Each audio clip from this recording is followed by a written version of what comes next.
Bonjour à tous, mesdames, messieurs. Merci de votre fidélité à votre émission. Autour de l'info, nous sommes là pour ce rendez-vous de ce jeudi 5 février 2026.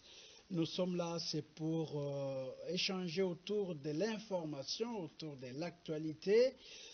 Nous sommes là, c'est pour vous respecter à ce rendez-vous qui ne rate jamais, pour pouvoir vous présenter les menus de ces jours.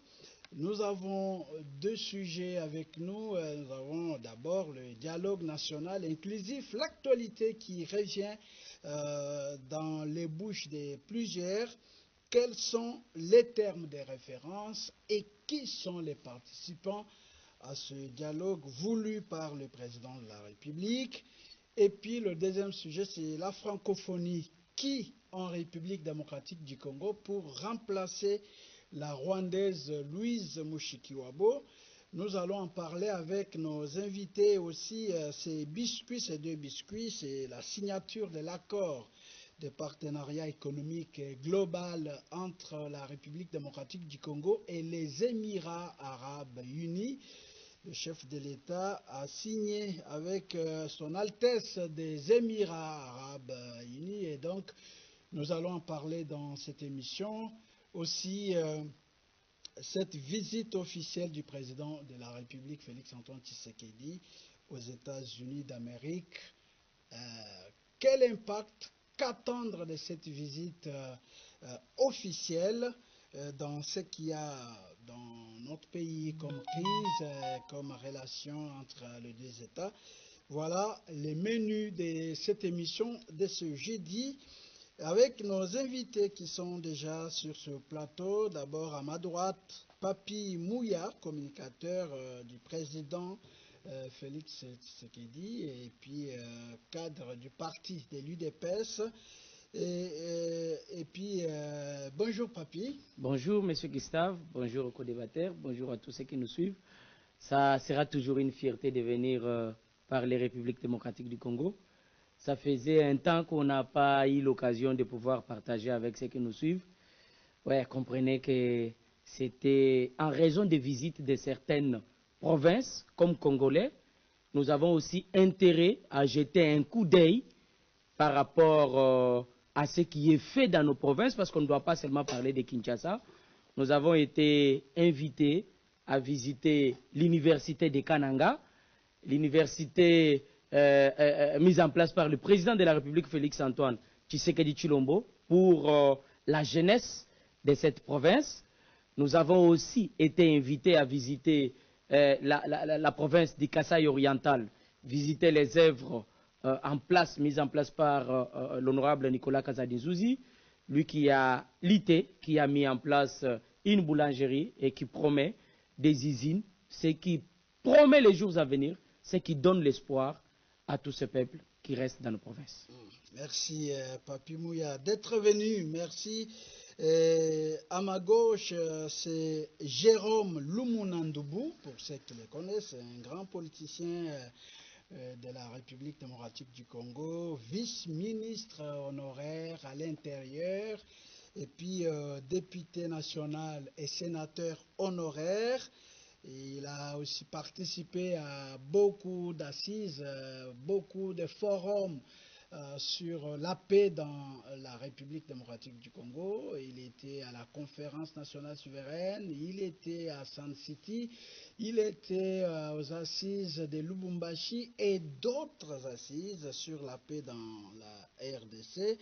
Nous l'avons invité, c'est pour partager son expérience avec nous, mais aussi nous dire en prévision ces dialogues qui se pointent à l'horizon. Qu'est-ce qu'on doit faire pour que ça soit un dialogue productif et beaucoup plus profitable pour la République démocratique du Congo? Monsieur Jérôme Lumunandoubou, bonjour. Bonjour mon cher. Merci d'avoir accepté notre invitation. Je vous remercie. Merci d'avoir accepté notre invitation. Voilà. Merci, voilà, il est là. Nous allons également recevoir Maître Bondo, avocat publiciste, qui sera avec nous, Jayin Talou, géographe, analyste politique et chercheur, qui sera avec nous, mais aussi Ivan Mukendi, enseignant et analystes politiques qui vont nous rejoindre en cours de l'émission. Et vous savez qu'il y a la pluie qui a peut-être perturbé les choses et les autres vont nous rejoindre en cours de l'émission. Voilà, nous commençons d'abord avec cette signature de l'accord de partenariat économique global entre la RDC et les Émirats arabes unis. Quel est l'impact pour cet accord? Est-ce qu'il y a lieu d'espérer que cette fois-ci, les Congolais pourront se retrouver dans cet accord? Parce qu'il y a autant d'accords signés et on ne parvient toujours pas à sentir l'impact des différents accords signés à gauche, à droite. Et maintenant, cette fois-ci, avec peut-être environ 10 milliards de dollars qui seront versés dans l'économie congolaise, peut-on s'attendre à des résultats escomptés? Et voilà, Jérôme Lumunandoubou, je commence avec vous. Quelles sont vos analyses sur cet accord de partenariat économique global entre la RDC et les Émirats arabes unis? Merci beaucoup de la question. Je commence par remercier le chef de l'État de la diplomatie agissante à travers le monde et de la politique de la porte ouverte à tous. Cela étant, j'arrive au niveau du partenariat avec les Émirats arabes. L'impact sur le développement du pays. Qui dit partenariat signifie qu'il y a une mise en jeu de moyens pour la production au niveau national, pour la commercialisation au niveau national, pour l'industrialisation au niveau national. Considérant ces éléments-là, nous pensons que cet accord pourra aider le pays à se développer, pourvu que les biens donnés, les moyens donnés puissent être bien gérés au niveau du pays. Je voudrais dire que c'est un accord à saluer, à commencer par le ministre chef de l'État lui-même, et notre souhait le plus ardent, c'est de voir cet accord atterrir, s'exécuter effectivement et gérer de sorte à produire et à profiter au pays. Alors, qu'est-ce qui fait qu'on ne sente pas beaucoup d'impact dans les différents accords signés? Vous savez, la RDC a signé autant d'accords bilatéraux, multilatéraux, et c'est toujours avec pompe lorsqu'on annonce qu'on va signer tel accord partenariat, RDC Afrique du Sud, RDC Maroc, RDC Angola, et ainsi de suite, avec aussi la participation de la RDC dans les différents forums internationaux. Mais on ne sent pas sur le plan interne l'impact des différents accords, même présentés, même autorisés des ratifications, mais on ne sent pas dans les vivres quotidiens des Congolais. Pourquoi? On ne sent pas, avez-vous dit. C'est un problème d'exécution. Conclure un accord est une chose, exécuter un accord en est une autre. Et de plus, quand bien même on aurait exécuté l'accord, il faudra voir la gestion sur terrain. Si, d'abord, il n'y a pas d'exécution, il n'y aura pas d'effet. Et quand bien même il y aurait l'exécution, il faut voir sur le terrain comment ça a été géré. Nous attendons, comme vous l'avez dit, l'accord ou le résultat. La conclusion, c'est une chose, c'est une lettre. L'exécution, c'est une autre, c'est la matérialisation de l'accord. Et la gestion de l'accord, c'est une autre chose qui permet de voir sur le terrain qu'est-ce qui a été fait, qu'est-ce qui n'a pas été fait. Voilà les éléments qu'il faut prendre en compte. Oui, mais parce que souvent, on assiste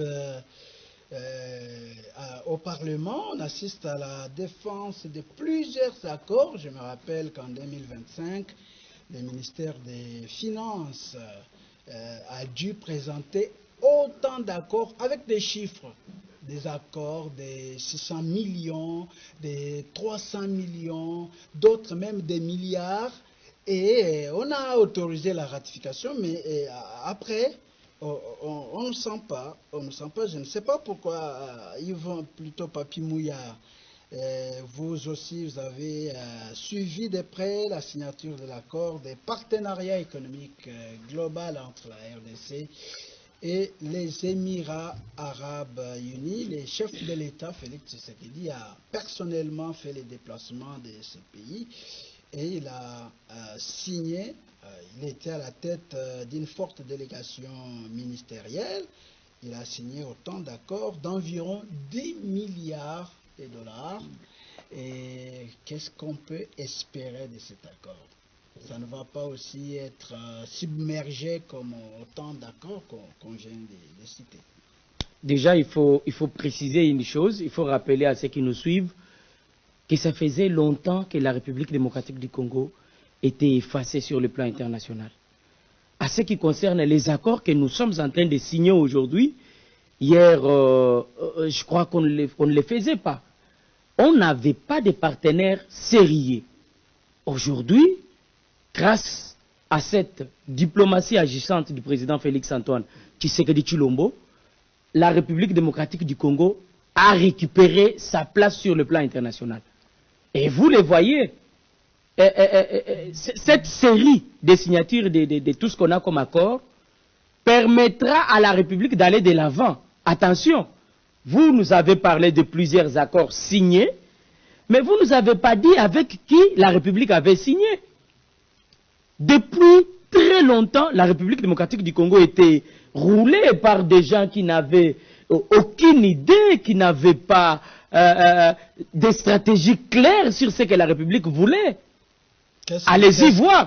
Aujourd'hui, vous avez Qatar. S'il vous plaît, qu'est-ce qui vous fait dire ça? Parce que sous d'autres régimes, il y a autant d'accords qui ont été signés, défendus et qui étaient autorisés. Je vous dis. Quand vous dites, c'est comme si vous faites table rasa et qu'il n'y avait aucun autre accord signé avant les régimes des Fachi. Je n'ai pas dit qu'il n'y avait pas d'accord signé avant l'arrivée de Félix Tshisekedi.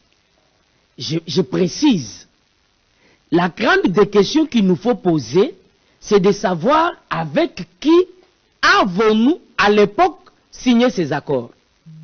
Il y a des pays qui n'ont rien à voir avec, par exemple, le développement d'un pays, avec la construction. Ici, vous avez les pays comme Qatar, vous avez Qatar qui accepte de signer avec la République démocratique du Congo. Ce n'est pas le premier. Vous savez ce qu'ils ont déjà réalisé. Donc, le souci reste de faire avancer la République démocratique du Congo. Parce que nous avons nos minéraux. Parce que nous avons tout ce qui est cherché au niveau international. Je crois qu'il est temps que la République soit construite. Et le président Félix Tshisekedi ne va pas croiser les bras. Ce n'est qu'un pas. Je crois que les jours à venir, le pays sera construit et le peuple sera heureux parce que c'est ça l'objectif principal de tout ce qu'il fait comme tout. Parce que vous parlez du Qatar, le Qatar était en partenariat vraiment soudé avec le Rwanda dans l'achat de l'or exploité en République démocratique du Congo. Qu'est-ce qui vous rassure? Est-ce que les relations qui nouaient les deux pays, dont le Rwanda qui est le pays agresseur de la RDC, qu'est-ce qui vous rassure que le Qatar a coupé ses relations avec le Rwanda? Vous ne sentez pas qu'il y a peut-être un flou qui persiste dans la signature de ces accords? Je pense que parler de flou, c'est faire semblant de comprendre la réalité. Parce que si hier, le Qatar signait avec le Rwanda et qu'ils ont accepté de rompre pour signer avec la République démocratique du Congo, ça veut tout simplement dire qu'ils ont compris que ce n'est pas en fait le Rwanda qui est fournisseur. Mais c'est la République démocratique du Congo. Donc les accords qu'il signait hier avec le Rwanda tombent catégoriquement. Les gens ont posé cette question, pourquoi le Rwanda ne veut pas arrêter directement les relations avec le Qatar. Écoutez, il y a plusieurs millions versés déjà dans le compte du Rwanda par le Qatar. Ils ne peuvent pas accepter perdre, mais néanmoins, ils ont compris une chose qui est vraie, que le centre de tout ce que nous avons besoin, c'est la République démocratique du Congo. Et là, comme Congolais, nous devions avoir ce courage de féliciter le président de la République, Félix Antoine Tshisekedi Tshilombo. Lui, qui a compris quand les autres doutaient, qui a vendu cette image positive de la République démocratique du Congo au monde, qui a fait comprendre au monde que le Rwanda vole nos minéraux et se présente comme carent. Aujourd'hui, la République démocratique du Congo reste ouverte à tous ceux-là qui veulent venir faire du partenariat gagnant-gagnant avec la République. Et voilà les résultats. Nous avons plusieurs millions qu'on va pouvoir gagner avec les Qatar. Et je crois que les jours à venir, les choses seront meilleures. Le Rwanda regrette. Vous avez suivi le président rwandais. Vous avez suivi le président rwandais qui n'a plus un discours clair. Il regrette parce qu'il croyait qu'il avait affaire à un président débutant ou à quelqu'un qui ne connaissait pas ce qu'il faisait. Mais aujourd'hui, le président de la République, Félix Antoine Tshisekedi Tshilombo, a prouvé au monde qu'on peut bien gérer, aimer la République et gagner une guerre sans armes. Merci, merci Papi Mouya. Le temps qu'on nous installe, Teddy Fitou, journaliste, polymathe, mais aussi chercheur, auteur, qui va nous rejoindre, mais aussi Djaï Talou, qui est géographe, environnementaliste et chercheur, aussi analyste politique, qui va aussi nous rejoindre sur ce plateau. Alors, Jérôme Lumunandoubou, vous ne sentez pas que quand le Qatar est sur les sols congolais dans les mines, les États-Unis aussi sur les sols congolais dans les mines, vous ne projetez pas qu'il y ait des couacs, qu'il y ait des frustrations peut-être d'un côté ou de l'autre? Frustration de qui? Dites-moi les choses clairement. Qui peut te frustrer? Qui peut être heureux? Dites-moi les questions précises. Frustration. Qui peut être frustré? Comme ça, je vais vous répondre. Mais si vous dites frustration dans un cas d'autre, mais je ne sais rien, qui pensez-vous peut être frustré par la présence de Qatar au pays ou d'autres forces et qui exploiteraient maintenant les minéraux en lieu et place des autres? Frustration. Qui peut être frustré? C'est vous qui posez des questions maintenant. Moi, je vous pose la question. Donc, vous ne sentez pas qu'il y ait des couacs entre les deux partenaires de la RDC? Voilà. Teddy Fitou, bonjour, merci de nous rejoindre sur ce plateau. Vous nous trouvez en train d'échanger autour de la signature de l'accord de partenariat économique global entre la RDC et les Émirats arabes unis. Votre question. Revenez 10 milliards de dollars qui seront versés dans l'économie congolaise. Est-ce qu'on peut espérer un impact ou c'est aussi un accord qui sera submergé comme d'autres accords où on ne sent pas l'impact sur le plan interne en RDC? En tant que Congolais, nous sommes obligés d'espérer, de tout faire pour que les 10 milliards injectés dans notre économie produisent des faits pour notre économie, pour nos populations, pour notre peuple. J'ai suivi ce que mon frère Mouya disait tout à l'heure. Je suis d'accord avec lui sur une chose, c'est le fait que ce que nous voyons aujourd'hui, ce n'est pas quelque chose qui tombe d'un arbre, ce n'est pas une génération spontanée, c'est le fruit d'un travail qui a été fait. Et il faut savoir reconnaître de la même manière que lorsqu'il y a de mauvaises nouvelles, nous attaquons les dirigeants. Quand il y a quelques bonnes nouvelles, quelques résultats, il faut savoir les reconnaître et les souligner. Là, je suis d'accord. Mais là où je ne suis pas d'accord avec lui, c'est sur le fait de dire que le Qatar a arrêté de travailler avec le Rwanda parce que nous leur avons dit... Non, non, je n'ai pas dit qu'ils ont arrêté. Voilà, Okay. plus ou moins quelque Voilà. chose dans ces genres-là. Tu as semblé dire qu'aujourd'hui, tout le monde sait que les minéraux appartiennent à la RDC et ils se tournent vers nous. Non. Entre les États, il n'y a pas d'état d'âme, il n'y a pas d'émotion, il n'y a pas de sentiments. Ces gens-là, les Qatar, que ce soit l'Arabie Saoudite, que ce soit les États-Unis d'Amérique et autres, savent pertinemment bien parce qu'aujourd'hui, il y a une traçabilité sur les minéraux. Ils le savaient que ça venait de la RDC. C'est juste que le système qui a été mis en place, et là, il faut qu'on se le dise, les régimes passés, Kabila avait tout fait pour essayer de présenter notre pays comme étant un État voyou, où il n'y avait pas de structure, où il y avait... Les Congolais, c'était un peuple plus ou moins idiot, qui ne comprenait rien, et que ça ne servait à rien de travailler avec les Congolais.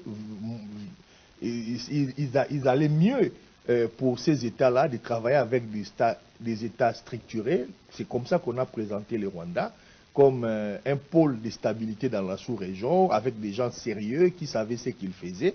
Et ils sont partis là-bas parce qu'ils devaient garantir leurs investissements. Ce n'est pas pour rien que le Rwanda a investi dans son armée, parce qu'à chaque fois qu'il y avait quelque chose, il devait envoyer son armée pour sécuriser justement ces corridors qui servaient à transporter les minéraux et tout. Aujourd'hui, on les voit même sur le terrain, on a une jeunesse qui est consciente, on essaye de faire ce travail d'éveil patriotique pour que les Congolais se rendent compte que ce n'est pas une question de régime. Lorsque nous attaquions à l'époque le régime Kabila, nous pensions que ce n'était que le régime. Mais or, en attaquant le régime Kabila en partie, on attaquait aussi notre propre pays. Parce que l'image dégradée de la nation, c'était aussi l'image du régime, mais en partie, c'est aussi de la nation.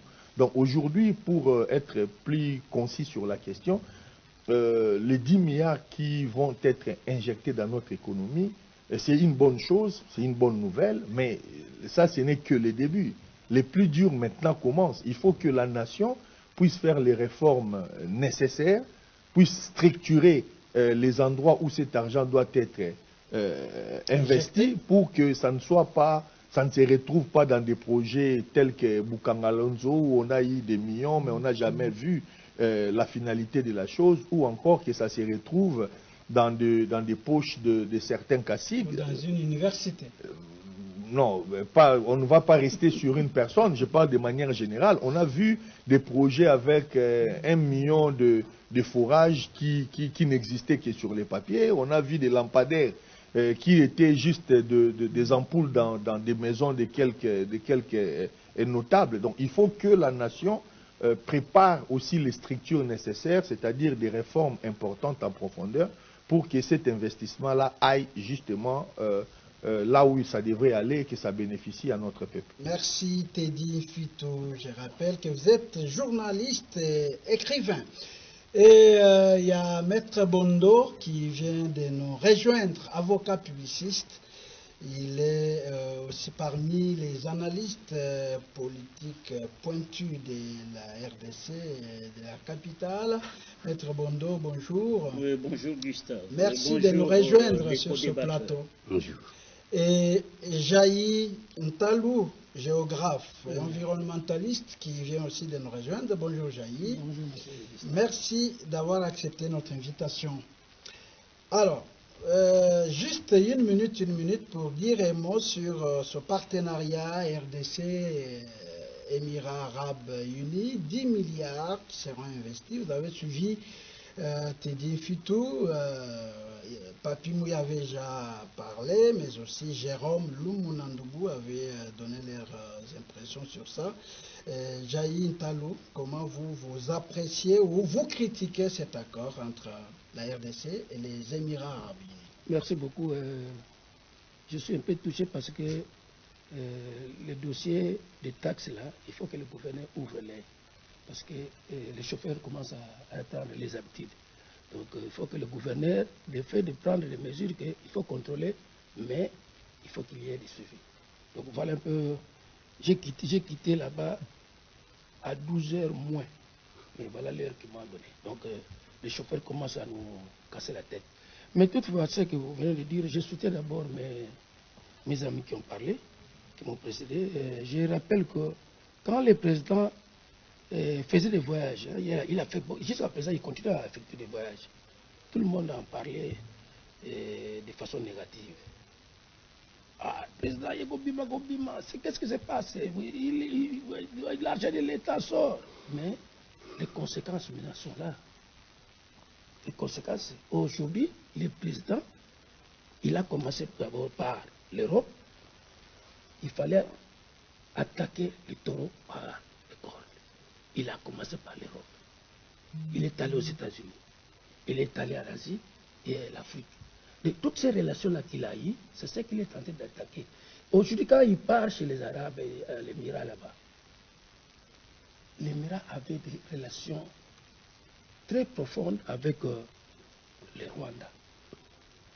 D'où il fallait jouer maintenant à une haute diplomatie pour que nous puissions convaincre cet État pour en bénéficier. Les conséquences sont là. Si aujourd'hui les 10 milliards qui tombent, ce n'est pas un hasard, comme l'a dit l'ami à côté.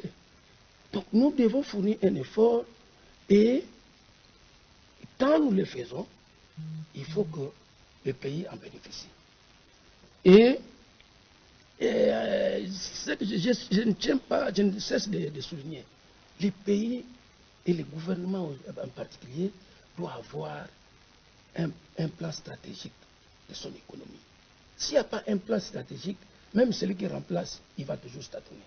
Nous devons fournir un effort. Et vous pensez qu'il n'y a pas un plan stratégique et alors les ministères du plan? Je vous l'ai dit parce que nous le voyons, parce que si nous avons un plan stratégique, l'argent ne va pas se perdre. Aujourd'hui, si vous m'exigez non, payer telle taxe, mais si cette taxe-là n'est pas bien canalisée, conséquence, il y a un vide. Coulage. Et c'est le pays qui souffre. Et quand les pays souffrent, on suppose les peuples. De ce pour laquelle, si les choses sont bien canalisées, avec les systèmes qu'on nous adopte, avec comment on appelle ça, les guichets uniques. Les guichets uniques doivent fonctionner normalement. On me dit de payer des taxes, je dois payer. Et cet argent qui vient, il faut que ça puisse avoir une canalisation. C'est dans ces plans stratégiques que je parle. Parce que si dans ces plans stratégiques, il y a déjà une canalisation, l'argent va apparaître et il y aura des faits positifs. Voilà un peu. D'accord, merci Monsieur Jaï. Maître Bondo, un mot sur cette signature de l'accord qu'on a fait avec Pompe. Hein. Est-ce que certainement ça va impacter la vie économique des Congolais? Une chose est d'avoir de l'argent. Une autre est de savoir le gérer. Ici se pose un problème d'éthique de ceux qui ont la gestion de cet argent, de ce fonds de la coopération entre la RDC et les Émirats arabes unis. Il n'y a pas de problème. Mais si nous réussissons, c'est parce que il y a quelqu'un qui a joué une diplomatie pour rendre le Congo crédible. Maintenant, entre les mains de qui sera confié ce fonds? Mais il y a des ministres pour ça. Vous n'êtes pas d'accord avec la gestion de nos ministres ou quoi, Maître Bondo? Non, non. Il n'y a pas longtemps. On avait un ministre. Non, premier ministre. Chaque semaine, il y avait une réunion de cadres macro économique. Mais il nous a montré de quoi il était capable. Soi-disant technocrate, pointu, mais en réalité, un détourneur. On a eu un ministre. Il était fonctionnaire. Là, vous parlez de qui, là? Mais le condamné fugitif, là. Le condamné fugitif, qui parle de la gouvernance sur TV5. Des condamnés par des juges tribaux. C'est qui est mensonge. Oui, quand on refuse aux Congolais la ferme de Bukangalonzo, le fonds est converti à plus de 2000 km à Kindu, chez lui, en une université privée, pas même une université du Maniema, une université Matata Pogno, Mapon, qui est tribaliste. Vous donnerez vous-même la réponse. Nous avons eu des gens qu'on croyait avoir été fonctionnaires dans des organismes internationaux. Ils nous ont montré de quoi ils étaient capables pour faire des forages, juste des ampoules. On a eu des gens dans ce pays. Et là, vous parlez d'un ministre qui a été disculpé par la justice, qui a été d'ailleurs, je dirais, qui a été blanchi par la justice, parce qu'il est passé aussi par la justice, et même couvert par son institution, l'Assemblée nationale. Vous savez,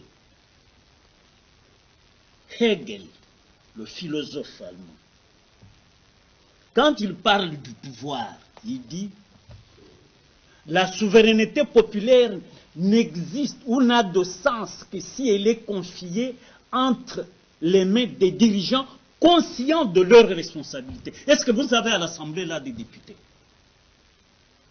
élus? Et de quel profil? Vous me voyez, moi là, candidat sénateur, perdre devant des gens qui juste étaient des escrocs dans la ville. On me refuse, moi, de battre campagne devant mes électeurs, les députés provinciaux, mais on laisse passer les escrocs de la ville. Connus. Celui-là, c'est un escroc. Celui-là, c'est un checouleur en Europe. Et ces gens-là sont élus sénateurs. À ma place, moi. Moi dont le profil est connu, et ici, et à l'étranger. Vous gardez une dent contre ça? Non, je n'ai pas besoin de ça. Moi, je dis simplement, parce que je n'en ai pas fait le problème, je ne suis même pas allé au contentieux, parce que je savais que ces gens, on les verra aux actes. Et vous me dites, oh non, et il a été blanchi par... Mais par votre... là, non. Vous êtes avocat par la quand on est dans un corps de la mafia, on doit se soutenir. Merci, Maître Bondo. Pourquoi il y a des motions trafiquées? On dit non, il y a une interpellation des ministres, ainsi de ceci, motion de défiance. Puis par après, non, le député Richard Bondo a retiré ne reconnaît pas sa signature. On dit qu'on a trafiqué. Mais j'avais signé. Voilà. Alors vous me dites, voilà, quel est le profil des députés que nous avons? Merci, Maître Bondo. Alors, nous entamons le dialogue national inclusif. Quels sont les termes de référence et qui peuvent être les participants à ce dialogue annoncé par le président de la République? Je commence avec vous, Papi Mouya. Merci beaucoup, M. Christophe, pour la question. Déjà, il faut préciser encore une chose. Je fais partie de ceux-là qui n'ont jamais été d'accord de ce dialogue. Je n'ai jamais souhaité qu'il y ait dialogue en République démocratique du Congo, surtout maintenant. Même si ça vient du chef de l'État. Ça ne vient pas du chef de l'État. Je vous rappelle que le dialogue est constitutionnel. La Constitution reconnaît que les Congolais peuvent se mettre autour d'une table. Mais quand, comment et le pourquoi? Ça, c'est des têtes qu'il fallait qu'on puisse d'abord définir avant qu'on puisse parler dialogue. J'ai aimé, j'ai apprécié cette sagesse du président Félix Antoine Tshisekedi Tshilombo, qui n'est pas allé contre la Constitution. Il a accepté, il a dit, on ne peut pas refuser de dialoguer, on est Congolais. Mais il faut que les gens arrêtent d'expliquer les choses d'une manière qui n'est pas correcte à ces Congolais qui les suivent peut-être. Il n'y a pas longtemps, ils ont présenté une image de ce qui se passe à l'Est sous prétexte que c'est parce qu'il y a eu des Congolais qui ne s'étaient pas retrouvés pendant les élections, c'est parce qu'il y en a qu'on a ravi leur carré minier que la guerre persiste à l'Est. Dieu merci, nous avons suivi aussi celui qui fait partie de ceux-là qui tuent en République démocratique du Congo depuis plus de 30 ans, nous dire que le problème ce n'est pas l'AFC M23. Le problème c'est moi qui viens réclamer mes terres en République démocratique du Congo. Je parle bien du président rwandais. Ce qui faisait déjà tomber l'idée des dialogues ici en République démocratique du Congo avec les soi-disant opposants qui sont à l'interne, qui réclamaient les dialogues depuis longtemps. D'après, si nous nous mettons autour d'une table, la guerre s'arrêtera à l'est de la République. Mais quand vous étudiez au fond cette question de l'est de la République, vous voyez que c'est une question qui vient de très loin. Ce n'est pas en fait Tshisekedi qui amène la guerre de l'Est. Il trouve cette guerre de l'Est, mais il ne trouve pas seulement la guerre de l'Est. Il trouve des bases. Il trouve des personnes sur qui le Rwanda s'est posé pour continuer à tuer la République démocratique du Congo.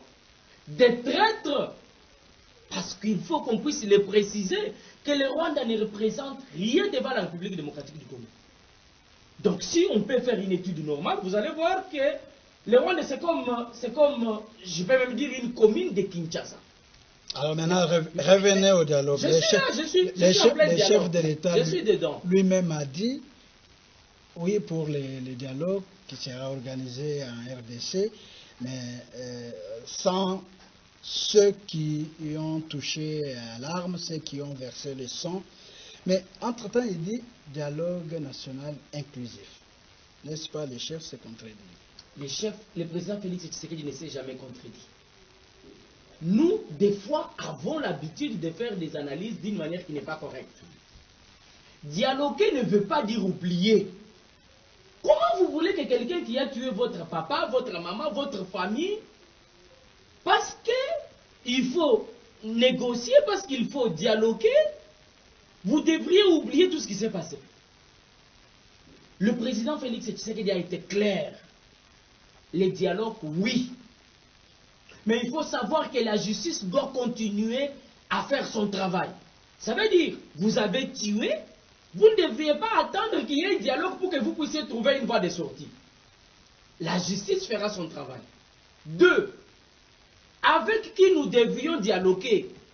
Parce qu'on ne peut pas dialoguer avec une partie au problème. Vous avez ici l'ancien président Kabila, qui fait partir de ceux-là qui ont fait souffrir la République démocratique du Congo.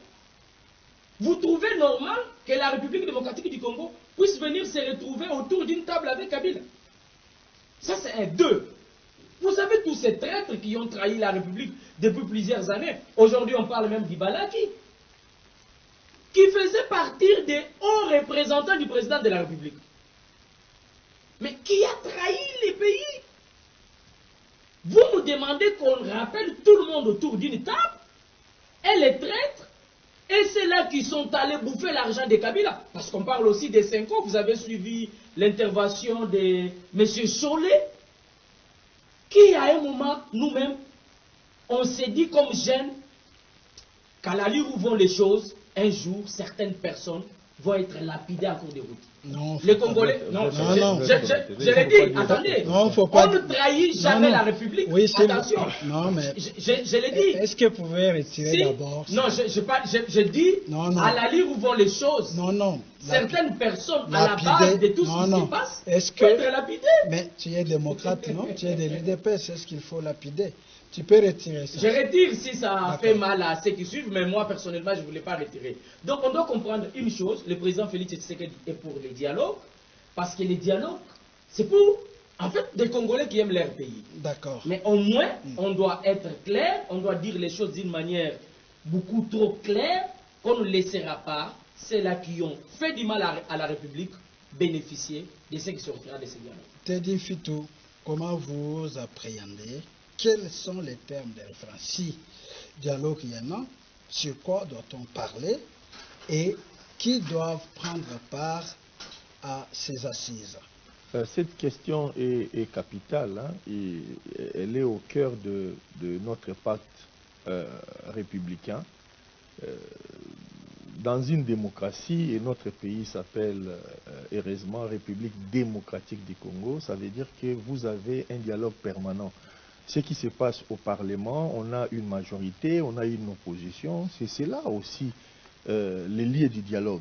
Lorsque l'opposition qui est minoritaire au Parlement n'arrive pas, parce qu'il y a la loi de la majorité par le vote, à faire entendre sa voix, il peut aussi utiliser les médias, qui est un quatrième pouvoir, la société civile et la société pour essayer de contrecarrer certaines choses qui ne seraient pas forcément bénéfiques pour le pays. Ça s'est fait partout dans le monde. Ce n'est pas pour rien que l'on gagne une élection, qu'on a un projet, on a un programme, qu'on essaie de le mettre en place. Et c'est là la démocratie d'ailleurs. Mais dans notre cas, il y a beaucoup de choses qui sont ambivalentes. On a d'un côté, en tant que citoyen, démocrate, accompagné en tant que journaliste, se référer aux faits, voir que nous sommes là, c'est acté, il y aura un dialogue.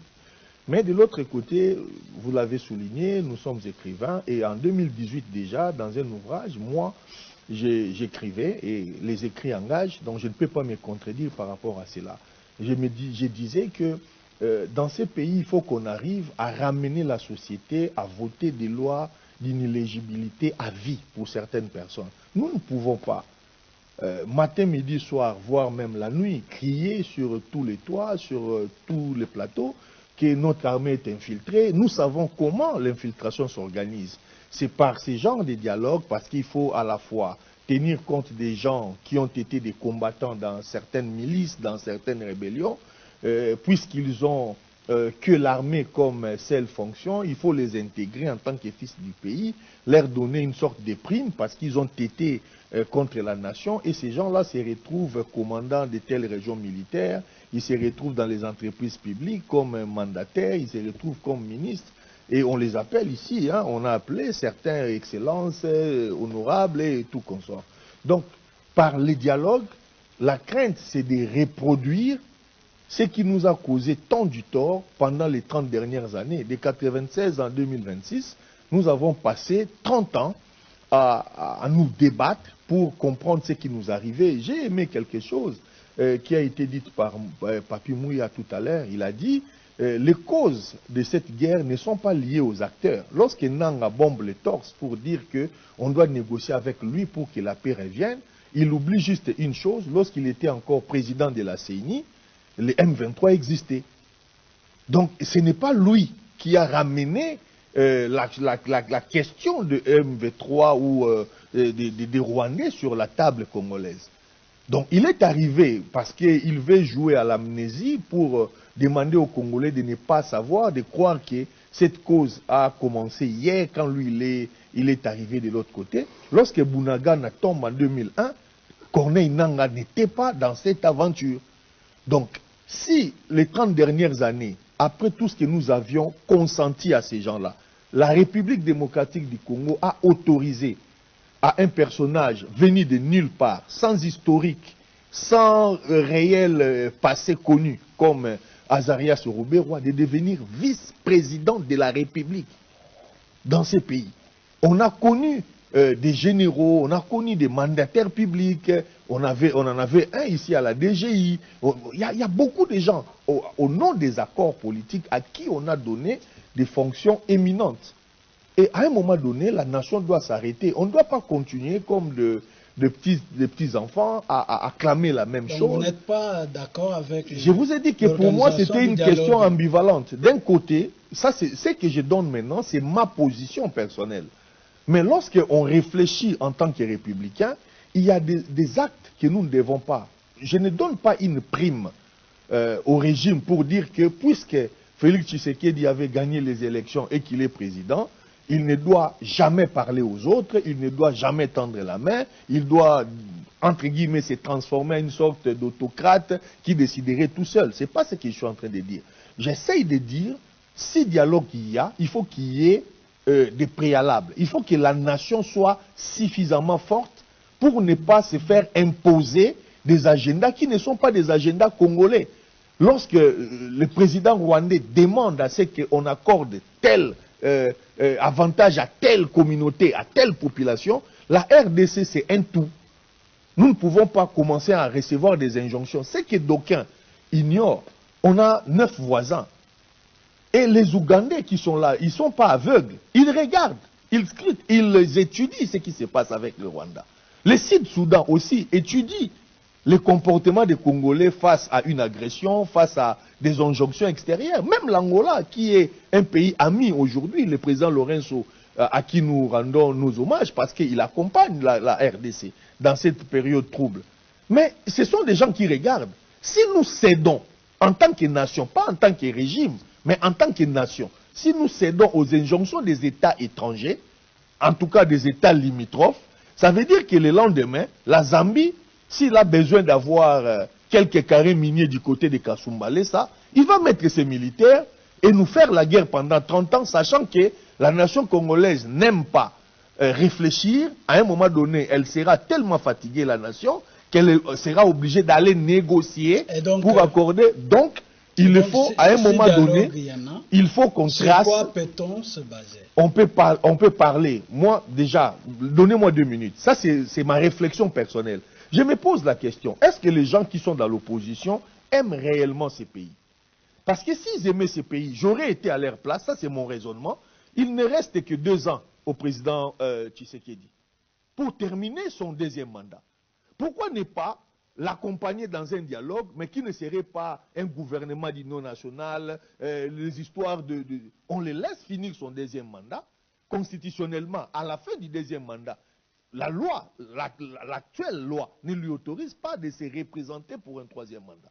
À ce moment-là, le jeu serait encore ouvert pour que quiconque qui a des potentiels puisse se représenter et diriger le pays. Mais amener les gens à la négociation, au dialogue, que la SENCO et les consorts veulent absolument faire, nous donne d'autres éléments. Les juristes, je ne suis pas un juriste, M. Bondo avec nous, il va nous aider sur cette question. On pourra trouver des mécanismes pour rallonger les mandats. C'est-à-dire que le même qui aujourd'hui appelle au dialogue, si demain on utilisait ces dialogues pour rallonger les mandats de Tshisekedi, ils vont dire qu'il est dictateur, il ne respecte pas la loi, et on va envoyer nos enfants dans la rue, et il y aura encore des morts.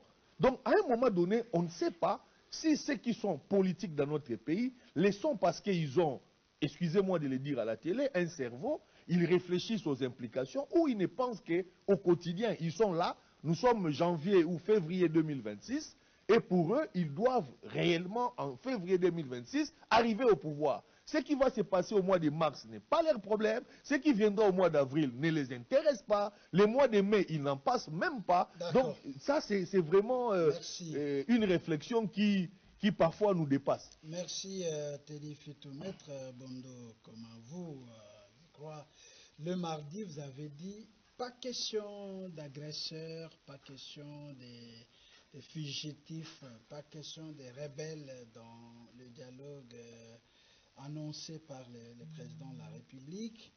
Et aujourd'hui, si dialogue il y en a, vous ne pouvez pas accepter que les citoyens congolais se mettent aux côtés de ce que vous appelez les vassaux de Kagame, je me rappelle ce que vous avez dit. Est-ce que, sur quoi peut-on parler si dialogue il y en a et qui peuvent prendre part à ces assises? Gustave, il faut que les intelligences congolaises notent que l'article 16 de la loi organique de l'opposition en RDC impose aux opposants d'entrer en concertation avec le pouvoir ou la majorité pour parler de quoi? Des problèmes qui intéressent. Non, des problèmes qui concernent l'intérêt supérieur de la nation. Ça, c'est l'article 16 de la loi sur l'opposition. Mais l'article 66 a résolu le problème.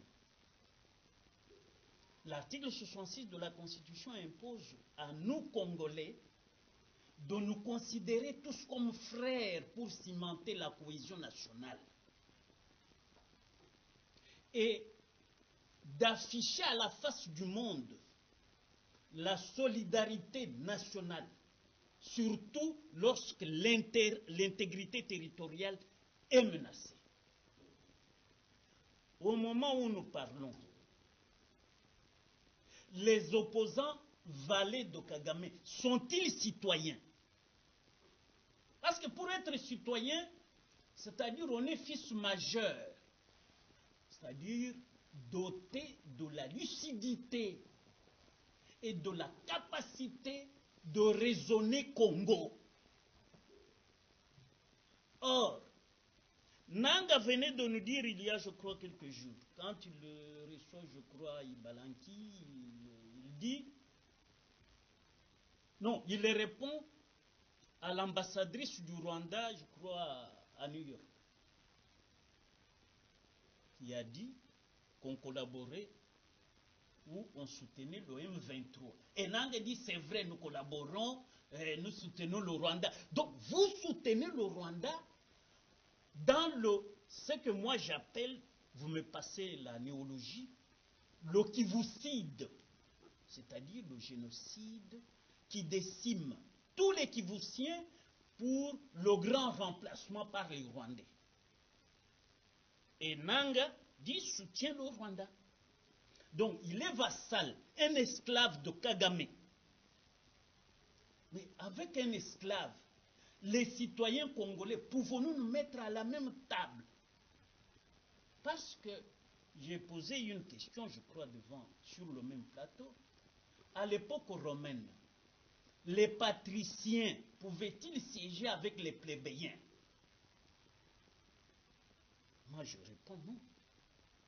C'est pour cela que le préalable de Mukwege, pour moi, le dialogue ne pourrait pas se tenir avant la fin de la guerre. Si le Rwanda quitte notre territoire, nous serons entre nous. Les Nanga ne pourraient pas participer parce que eux, ils seraient partis avec leur maître Kagame au Rwanda. Et nous serons entre nous Congolais avec l'opposition YAPT, comme le président l'avait dit, l'opposition YAPT, où nous trouvons les Fayoulou, où nous trouvons je ne sais pas qui encore, en dehors de Fayoulou. Le Sessanga, le Baya. Voilà. Ça, non, le Baya M23. Lui, il n'aura même pas l'occasion. Non, lui n'aura même pas de revenir. Il va fuir. Oui. Parce que, par exemple, un gars comme Kabila là, dès que nous l'avons au pied de l'avion, c'est moi-même qui ferai exécuter la. Parce que, au fait, je suis avocat du dossier, avocat principal du dossier. Donc, moi, je vais demander à l'auditeur général d'appliquer sur Kabila l'article 109 du Code de procédure pénale. C'est-à-dire, c'est le ministère public qui exécute en cas d'arrestation, de condamnation avec arrestation immédiate. C'est lui qui exécute la décision. Merci, donc, Maître voilà. Bondo. Donc, alors, moi, Jérôme Lomunandobou, vous êtes ancien ministre, ancien vice-ministre de l'Intérieur, vous êtes ancien député, sénateur. Voilà les dialogues, mais vous soutenez que les dialogues soient réellement inclusifs, que ceux qui ont pris les armes, ceux qui ont touché au sang, participent au dialogue pour pouvoir terminer le problème au lieu de les mettre de côté et le problème va continuer à persister. Comment vous répondez vous avez suivi Maître Bondo, vous avez suivi Papi Mouya, Teddy Fit, vous les avez suivis. Mais pour qu'il ne réponde, vous permettez, pour qu'il ne réponde, peut-il déjà réfléchir à la question de savoir ceux qui auraient tué sa propre mère, peut-il siéger avec eux? Merci beaucoup de la question et de suggestion.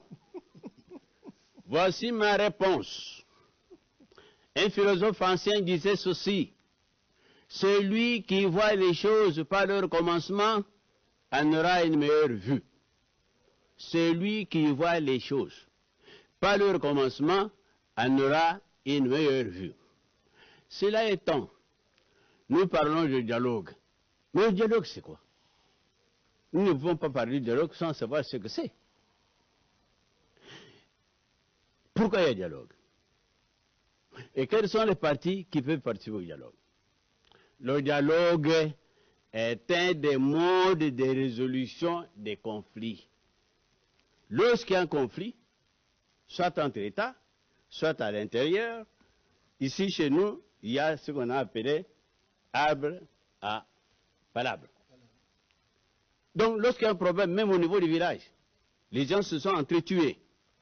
On finit toujours par se mettre sous l'arbre à palabre. Et c'est africain ça. Au niveau international, le dialogue est un des modes de résolution pacifique d'un conflit. Donc il y a deux modes. Ou les armes, vous convainquez, vous gagnez. Bravo. Ou alors, vous ne gagnez pas, vous êtes tenu de dialoguer. Donc le dialogue, c'est l'un des modes de résolution des conflits. Lorsqu'il y a un conflit, on peut le résoudre de manière pacifique à défaut de gagner la guerre, de gagner par les armes. Cela étant, le dialogue défini comme tel suppose qu'il y a un conflit. Dans le cas d'espèce, il y a un conflit. La guerre à l'Est, il y a un conflit. Lorsqu'il y a un conflit, il y a des parties en conflit. Les antagonistes, c'est comme disent les autres. Il y a des parties en conflit. Et vous ne pouvez pas résoudre le conflit sans associer les parties en conflit. Ici, je ne dis pas qui est qui, mais je dis les parties en conflit.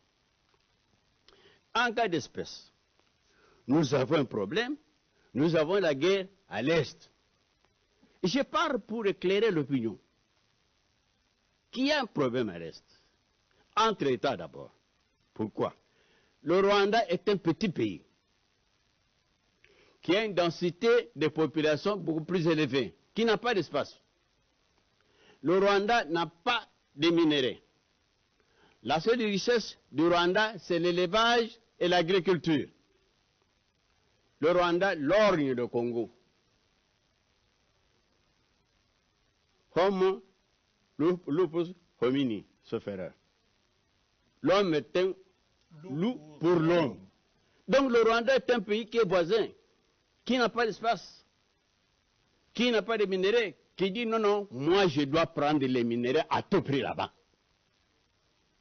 Et c'est ce problème-là qu'il faut comprendre. On peut citer les gens, comme on appelle Nandé, Nanga, mais il n'y a pas que Nanga. Il y a eu Kabila, il y a eu Afdel, avec Kabila le père, il y a eu. Donc tout cela ne sont que des voies par lesquelles le Rwanda nous fait la guerre. Mais la préoccupation, le souci du Rwanda, c'est d'avoir une partie de notre terre. Le problème du Rwanda, c'est d'exploiter nos minéraux, des forces. C'est ça le problème. Et le Rwanda utilise certaines communautés qui se trouvent ici et qui disent avoir la nationalité congolaise. D'ailleurs, conformément même à la Constitution d'article 10, alinéa 2. Cet article-là dit ceci. Les gens, ou je ne sais pas, les ascendants étaient ici au moment où on a eu l'indépendance, sont des Congolais. Et on utilise ces gens-là, qui se disent Congolais, peut-être juridiquement, peut-être, mais le Rwanda les utilise pour l'intérêt du Rwanda, pour obtenir ce qu'ils cherchent, les minéraux. Ce qu'ils cherchent, une partie du territoire. La lutte vient de loin, la balkanisation de ce pays. La balkanisation date de longtemps. Imaginez la guerre de la sécession de Katanga. Imaginez l'État indépendant du Sud-Kasaï. Imaginez la rébellion Moulele, Nizenge et consorts, avec la République populaire du Congo. Donc nous sommes là en difficulté et on veut que le pays soit balkanisé. On veut tirer profit de nos richesses, de notre espace. Il faut partir de là. Alors je reviens au problème. Le dialogue entre qui et qui? Le dialogue entre ceux qui sont concernés en cas d'espèce. Qui nous fait la guerre? C'est AFC et M23. Mais qui nous fait la guerre réellement? C'est le Rwanda qui utilise. Le Rwanda a utilisé l'AFDEL. Le Rwanda a utilisé le RCD. Le Rwanda a utilisé le CNDP. Le Rwanda a utilisé. Donc celui qui fait la guerre, mais à travers nos propres citoyens, on peut aussi dire, entre parenthèses. Donc il faut comprendre des choses à partir de là. Et parce que c'est le Rwanda qui nous fait la guerre, à quoi servirait un dialogue national inclusif? Je vais vous expliquer. On va prendre les Rwandais pour les intégrer au dialogue. Je vais vous expliquer. Je suis Congolais authentique, très authentique, mais réaliste, expérimenté. Nous avons eu beaucoup de dialogues dans ce pays. Laissez-moi vous expliquer ce qu'il y a en réalité. Il faut qu'on en finisse à un moment donné avec ces diagolites-là. Oui, en finir, oui, c'est possible. À chaque difficulté, il faut laissez-moi développer ma thèse jusqu'au bout. Allez-y. Non, j'ai ma façon de parler. Vous êtes protégé, allez-y. Merci beaucoup de la protection. Alors, qui nous fait la guerre? Le Rwanda, mais à travers AFC et M23. Je vous ai parlé du problème de la nationalité, que le Rwanda utilise les gens. Un problème déjà résolu. Un problème pour dire il y a ça. Mais de toute façon, et quand eux ils se disent congolais, mais ils sont au service du Rwanda. C'est ça la question. Mais avec qui causer? Avec qui discuter? Le problème de la nationalité a déjà été résolu. Je dis que c'est un prétexte. On passe par là. Je ne dis pas qu'il y a un problème de nationalité. Je dis on passe par là. Je vous dis ceci. Qui sont des partis en conflit? Je reviens. En conflit, AFC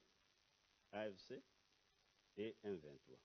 Vous oubliez souvent les RDR. Bon. De toute façon, un groupe. Voilà. Voici le problème. Et là, le dialogue, le chef de l'État lui-même, d'abord, dans la résolution 2773, le Conseil de sécurité de l'ONU encourage le dialogue. Comme déjà un des modes de la résolution. Comme un des modes. Permettez-moi de développer ma thèse, vous allez me contredire vos besoins. Permettez-moi. Nous, avocats, nous sommes habitués à laisser quelqu'un parler jusqu'au bout. Allez-y, allez-y. Puis on le prend, on le corrige. La résolution 23 encourage le dialogue de Dao. de Doha, au Qatar. Et vous serez étonné quand vous faites l'analyse, vous verrez que la résolution, au lieu de demander aussi au Rwanda d'avoir un dialogue avec les FDLR, on n'a pas repris. On demande, on encourage seulement le dialogue entre le gouvernement congolais et les FDLR, et comment on appelle ça, les M23. Mais, par contre, on ne dit rien au Rwanda quant à la situation des FDLR, qui sont des rebelles aussi. On en parle. On nous impose le dialogue en d'autres termes. Et nous-mêmes, dans l'accord entre Congo et Rwanda, on a même accepté que les forces rwandaises restent encore sur le territoire national pour neutraliser, j'ai dit bien, neutraliser les FDLR. Donc, la démarche est déjà établie pour qu'il y ait dialogue à tout prix. Et aussi,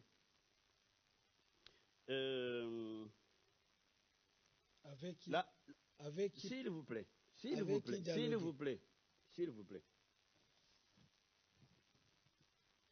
déclaration des principes entre les représentants du gouvernement de la République démocratique du Congo et les représentants de l'Alliance Fleuve Congo, bar mouvement du 23 mars, entre parenthèses AFC bar 23, les partis, en appui au processus sur paix devant conduire à un accord global.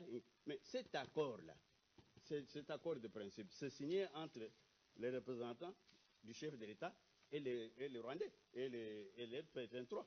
Pourquoi vous voulez remettre en cause quelque chose déjà avancé?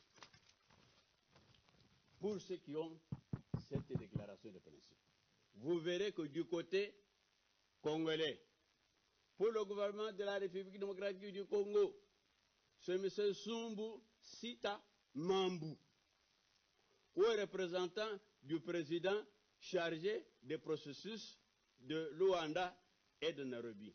Ça, c'est le côté congolais. Côté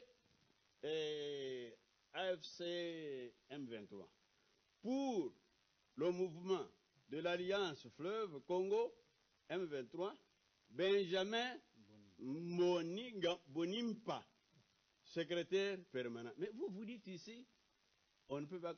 Mais ici, l'accord est déjà là. Le principe, c'est signé pour qu'il y ait dialogue. C'est signé par le président. Le président lui-même dit qu'il faut qu'il y ait dialogue. Et le processus a déjà été entamé. Je voudrais dire, le dialogue s'impose. Avec qui? Avec les partis. Qui sont les partis? Le gouvernement congolais et AFC et M23. Et les Fayoul et les autres, vous les mettez de côté. Moi, je vais et ceux de l'opposition qui veulent aussi le dialogue. Non, je vais répondre. Je vais répondre. Et à la manière... Je vais répondre. On va se perdre. Non. Si vous êtes... Allez-y. Allez-y. Je reviens. Vous posez la question de savoir, mais que dites-vous de l'opposition ici? Mais, quant à moi, analyse faite, si on parle de l'inclusion, c'est plutôt pour ceux qui n'étaient pas à Doha. Contrairement à ce que vous pensez. Parce que les autres sont déjà en dialogue et ont déjà été à Doha. Ils ont signé les déclarations de principe. Le président est représenté par le nom que je viens de donner. Les AFC et comment encore, 1-23 avec le nom que je viens de donner. Le dialogue est déjà engagé là-bas. Si on parle de dialogue inclusif, c'est plutôt pour les autres. Je crois que le chef de l'État a voulu étendre la chose aux Congolais dans leur ensemble. Donc, le principe, déjà là. Et on ne peut dialoguer que entre ceux qui ont des problèmes. Or, ceux qui ont des problèmes, ce sont M23 qui nous fait la guerre, c'est AFC. Merci. Et en contrepartie, permettez, en contrario, comme disent les juristes, Si ces gens-là ne sont pas à la table des négociations, s'ils continuent la guerre, comment vous allez mettre fin à la guerre? Parce que c'est ceux qui sont concernés. Si vous pensez qu'ils ont commis des fautes, je ne les défends pas, c'est un problème de logique. Donc il faut qu'ils reviennent à la table des négociations, qu'ils présentent leur cahier des charges, et on va en débattre. Mais si vous pensez qu'ils ne viennent pas, et s'ils continuent la guerre, dites-moi comment vous allez mettre fin à la guerre. Merci. Parce que la solution, c'est les armes, vous gagnez par les armes, ou vous gagnez par le dialogue. C'est terminé. Merci. Monsieur Jaï Ntalou, Oui, vous j'ai vu vraiment monsieur Jérôme. Lumuna, je m'appelle Lumuna. Lumuna. Il a essayé un peu de toucher ces points ici. Mais vous êtes d'accord avec moi, je ne suis pas d'accord avec ces... Parce que Doha n'est pas les Congo. Les clauses qui sont là, je pense vous et nous, ou bien vous et moi, en tout cas, personne ne les connaît. Il y a certaines clauses, donc les clauses qui sont là, c'est interne. Je pense que c'est un secret de l'État. Mais est-ce que nous avons refusé le dialogue? Non. Le dialogue, oui. Mais quand? Mais avec qui? Maintenant que le pays est agressé, quand vous nous parlez de M23, de AFC, le président lui-même a dit que ce sont des partis, je ne vais pas dialoguer avec ces gens-là. Je vais dialoguer avec les Rwandais. Or, les choses se sont éclaircies plus loin vers les États-Unis. Nous devons faire attention parce qu'il y a soit l'un ou l'autre qui va englober celui qui est fort. Donc, nous devons faire attention avec ces démarches ici. Les dialogues, nous ne les refusons pas. Nous disons oui, mais avec qui et quand? Et avec qui? Parce que c'est la question sur qui? La table. Les pays... Avec qui voilà doit-on dialoguer? Voilà ma position. Le pays est agressé. L'honorable Lumuna a dit qu'il est congolais natif. Et il est vraiment congolais. De père et de mère. Il les souligne. Mais comment les Congolais qui sont de père et de mère, qui sont des natifs congolais, ils ne veulent pas d'abord se mettre autour d'une table pour combattre d'abord l'ennemi? Parce que si vous ne combattez pas l'ennemi, et que dans notre nation, il y a de ceux-là qui soutiennent l'ennemi, mais vous mettez le pays en péril. Moi, ça, je n'accepte pas. Moi, je préfère que nous tous, opposants et ceux qui sont au pouvoir, nous nous mettons autour d'une table. Nous luttons d'abord pour faire partir l'ennemi. Parce que les choses sont déjà évoluées. Vous dites vous tous qui? L'opposition et le pouvoir. Oui, mais ceux qui viennent, par exemple, le mouvement Sauvons la RDC, de Kabila, ce sont des opposants au pouvoir. C'est là où je dis que ouais. C'est là où les Congolais donnent la force à l'ennemi. Moi, je ne peux pas accepter mon pays qui est attaqué et puis moi, je donne la main de l'autre côté. Mandela a eu le pouvoir. Vous savez la souffrance de Mandela. Il a pris les prisonniers, qui est les directeurs de la prison. Il l'a fait directeur. Mais il ne l'a pas abandonné. La justice a été là. Jusqu'à présent, Mandela est parti, mais la justice fait son travail. Il y a certains dossiers qui datent de longtemps. Jusqu'à présent, la justice continue à faire des enquêtes. Les dossiers, je pense, Kennedy. Mais Jérôme pose la question. Si vous ne voulez pas que les autres prennent part à ce dialogue-là, et la guerre est là, comment allez-vous résoudre? On ne veut pas que les autres prennent part. Mettons-nous autour. Mais les tables, autour d'une table, là, c'est avec tout le monde là. Non, mais vous permettez qu'on réponde facilement à cette question de M. Jérôme? Je vous en prie, vous allez répondre. Monsieur Kislav, moi je suis marié. J'ai ma femme à la maison avec mes enfants. Je vois quelqu'un qui vient de l'extérieur. Il vient menacer parce que la femme a pris l'argent qu'il ne veut pas payer. Et cette personne quitte là-bas, il vient menacer ma femme et comment ça? Moi, je suis là. Je fais quoi? Je laisse? Parce qu'elle est une diète? Non! Je dois protéger ma femme d'abord, le reste après. C'est ça qui manque aux Congolais. D'accord. Papi Mouya, Vous avez suivi M. Jérôme. Qu'est-ce que vous pensez? Je préfère M. Lumunandoubou. Je crois que M. Jérôme Lumunandoubou a un souci. Il n'arrive pas à comprendre le parti. Quand on parle de parti, il faut qu'on soit clair.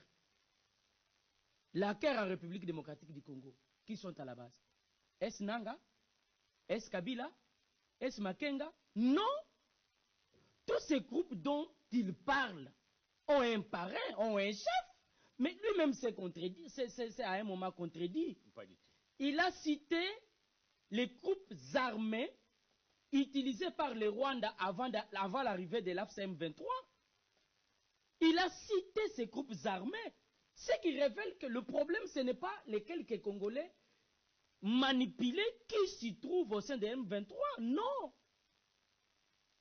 La guerre en République démocratique du Congo, c'est une guerre internationale. Ce n'est pas une guerre qui est interne. Non. On doit être clair. La guerre en RDC, à l'est de la République, n'est pas nationale. Ça, je dis faux. Réfléchissons un peu. Nous sommes très sûrs qu'ici, en République démocratique du Congo, Martin Fayoulou, Sesanga, Denis Mukwege, et tous ces Congolais, même Nanga, vont se mettre autour d'une table, causer, et à la fin, la guerre cesse à l'Est. Non mais écoutez, il fait appel à une résolution. Mais la résolution désigne celui qui est à la base de la guerre de l'Est. La résolution ne parle pas de Nanga. La résolution vous dit les Rwanda. Pourquoi vous voulez parler de Nanga? Pourquoi vous voulez parler de Kabila? Qu'on soit clair. Si Félix Tshisekedi parle de dialogue, c'est parce qu'il est respectueux des lois. Il s'est dit, la Constitution déjà n'interdit pas le dialogue. Les Congolais peuvent toujours se mettre autour d'une table pour dialoguer. Mais présenter la guerre de l'Est, présenter certains Congolais comme étant à la base de cette guerre de l'Est, c'est une erreur. C'est tout ce que je peux donner comme réponse. D'accord, merci Teddy Fito. Moi, il y a trois choses qui m'ont tiqué dans l'intervention qui a été faite tout à l'heure. Par M. Lumuna. Oui. La première des choses, c'est le fait d'avoir une vision binaire du problème. Binaire. Oui, une vision binaire. Donc, soit on est du parti du gouvernement et on doit nécessairement écouter l'autre partie, c'est-à-dire ceux qui se présentent comme les rebelles, soit on est du côté des rebelles qui doivent ces rebelles-là imposer à la nation des choix. Soit vous discutez avec nous, soit nous allons continuer la guerre. Mais il y a d'autres acteurs qui sont aussi importants, mais qui n'ont pas utilisé la même voie que ces bandits, parce que ce sont des bandits qui tuent des gens. Terroristes. Donc, les jeunes qui ont des problèmes, par exemple, pour payer les frais scolaires, c'est aussi un problème national. À quel moment devons-nous signer? La nation a la capacité. Le président, je ne suis pas son conseiller, mais il aurait pu utiliser cette technique. Comme on veut signer des accords, on va prendre chaque groupuscule de la nation qui a un problème spécifique et signer un accord. On signe autant d'accords que l'on veut et à la fin, on demande à ce que tous ces accords se mettent ensemble pour produire un accord global. C'est à ce moment-là qu'on va discuter. Ça peut nous ramener à 2 ans. C'est une technique. Deuxième chose qui n'a pas été... je n'ai pas été d'accord avec ça, c'est le fait de pratiquement protéger, si je peux me permettre de dire comme ça, les Rwandais. Notre problème, c'est le Rwanda. Non, retirez. Non, ne protège pas le Rwanda. Non, je m'excuse. Le terme est mal utilisé. Voilà, je retire les mots. La chose est simple. Pourquoi les Rwandais, avant d'aller à Washington, a insisté, a tout fait pour qu'il y ait Doha? Pourquoi? C'est parce que le Rwanda sait, les jours qu'il retire ses militaires du territoire congolais, il perd tout. Les supplétifs, les pantins qui sont à Goma aujourd'hui, n'auront pas suffisamment de force pour imposer leur déshydratant. Donc, avant que le Rwanda ne se retire, il veut s'assurer par des accords internationaux avec des intervenants qui auront force pratiquement des lois sur la République démocratique pour protéger ces pantins. Parce que si aujourd'hui, le Rwanda retirait ces 10 000 forces spéciales qui massacrent les gens dans le Kivu, le nord, le sud Kivu, les bandits qui sont de l'autre côté, ces terroristes, ne pourront pas avoir, d'abord, par rapport à leur effectif, ils ont un problème pour occuper l'espace qu'ils sont en train d'occuper. Le nord et le sud Kivu, bien que ce soit des parties, pas la totalité des provinces, ils n'ont pas suffisamment d'hommes, de troupes, pour essayer de couvrir et de garder ces territoires-là. Donc, les jours que le Rwanda retire ses militaires, leur prétexte déjà va tomber. Le dernier point, c'est le fait que j'ai bien suivi, vous avez dit quelque chose, que j'ai même noté, que le dialogue était un des moyens de résolution du conflit. Ça veut dire qu'il en existe d'autres. Donc, on ne peut pas avoir le dialogue comme l'alpha et l'oméga, bien que ça soit pratiquement la voie la moins coûteuse qui peut épargner des vies. Et là, je suis d'accord avec vous. D'accord. Mais si il n'y a pas de dialogue, alors nous avons une jeunesse, nous sommes 100 millions, que la nation se donne les moyens. Moi, je l'ai toujours dit. Si nous levons aujourd'hui, et nous en avons les moyens, de lever 1 million de militaires dans ces pays, on va finir avec cette histoire. Maître Bondo. Le problème, c'est de mettre les sérieux, Vous avez suivi. qu'on connaît une vision claire. D'accord. Levons une armée de 1 million de Congolais, on va voir si ces gens-là vont résister de l'autre côté. On a les moyens pour ça, au lieu de détourner l'argent, on va mettre dans l'armée. Maître Bondo. Vous savez, le Munandougou. Merci beaucoup. Vous avez des précisions. Il est fier de son nom. Hein? Nous nous connaissons. Le maître Bondo a quelque chose sur le cœur. Ça chauffe. Le Munandougou vient de se tromper sur toute la ligne. Ah, merci beaucoup de l'erreur. Pourquoi je me dis qu'il se trompe? Vous savez, la Constitution de la République a tout donné comme solution. C'est que le dialogue, quand le président dit qu'il sera inclusif, c'est parce que les articles 63 et 64 ont déjà éliminé les terroristes qui ne peuvent pas, nul ne peut prendre des armes contre la République. Or, ceux qui seraient congolais, mais vassaux de Kagame, esclaves de Kagame, parce qu'ils ont pris les armes et les retourné contre la République, la mère patrie. Les articles 63 de la Constitution et 64 interdisent à ces gens considérés comme terroristes de venir à notre dialogue inclusif où nous allons examiner comment traiter les terroristes.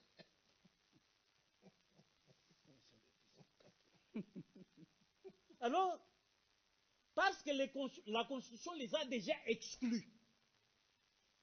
Le président de la République, quand il prête serment, selon l'article 74 de la Constitution, lui, c'est le respect et la protection de la Constitution et de l'ordre de la République. Il jure devant qui? Devant Dieu et la nation, c'est-à-dire nos peuples. Avec cette conséquence que le serment qu'il a prêté, lui-là, c'est un serment promissoire. Ça veut dire quoi, le serment promissoire?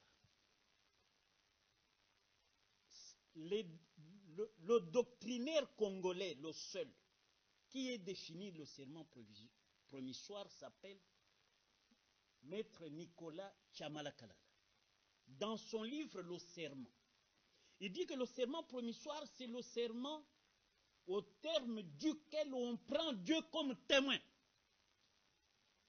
Or, lui, le président, qui a confié la nation à Dieu, l'a dédié donc à Dieu, a prêté ce serment, si vous admettez que dans son dialogue inclusif, où on inclut les pestiférés terroristes, Ça signifie quoi, Maître Bondo? c'est de la pure peste. Donc on ne peut même pas se frotter à eux. Donc ils ne peuvent pas venir au dialogue. Auquel cas, si le président le permet, il risque lui-même de tomber sous le parjure. C'est-à-dire, il a violé son propre serment. Donc nous ne pouvons pas permettre à notre président bien-aimé que nous l'accompagnions pour siéger avec des gens dont la peste est contagieuse. Merci, Maître Bondo. On a fini l'émission pour aujourd'hui, mais terminez un peu, M. Djaï. Une seconde, on termine. Tu es exclu. Monsieur Christophe, Oui, une seconde. je suis content d'abord de mes compagnons, mais mes chers amis, nous n'avons qu'une seule nation. Il n'y a qu'une seule nation, laquelle c'est la RDC, la République démocratique du Congo. Si aujourd'hui nous sommes menacés et que les gens sortent de cette menace pour s'allier de l'autre côté, là je ne suis pas d'accord. D'accord. Là, le pays ne peut pas marcher. Je devais répliquer le dernier. Un mot, le Mounandoubou. Un Un mot mot. seulement, on a fini l'émission. Un mot. Il y a toujours une tradition dans ce pays pour résoudre le conflit. Après le dialogue et après la conférence nationale souveraine, on a trouvé une formule. Après la concertation de Sun City, en Afrique du Sud, on a trouvé une formule. Après concertation ici, dans tous les cas de figure, il y a eu toujours un dialogue pour mettre fin à un conflit. Et le dialogue, on dialogue avec celui qui est partie prenante. Et il ne faut pas faire comme quelqu'un qui grellotte du froid, qui est autour du feu, et qui commence à chasser les bûchers fumants. Merci. Voilà. On a fini par là. Mesdames, Messieurs, merci à toute l'équipe technique. Merci à la réalisation. Merci à Maître Bondo, avocat publiciste. Merci à Djaï Talou, environnementaliste et chercheur. Merci à Papi Mouya, communicateur du chef de l'État, et puis Teddy Fit, journaliste. Jérôme Lumunandoubou, député national, sénateur, ministre honoraire. Voilà, c'est la fin de l'émission. Merci de l'avoir suivi. La suite au prochain numéro avec le même plaisir. Au revoir. Avec le même prix.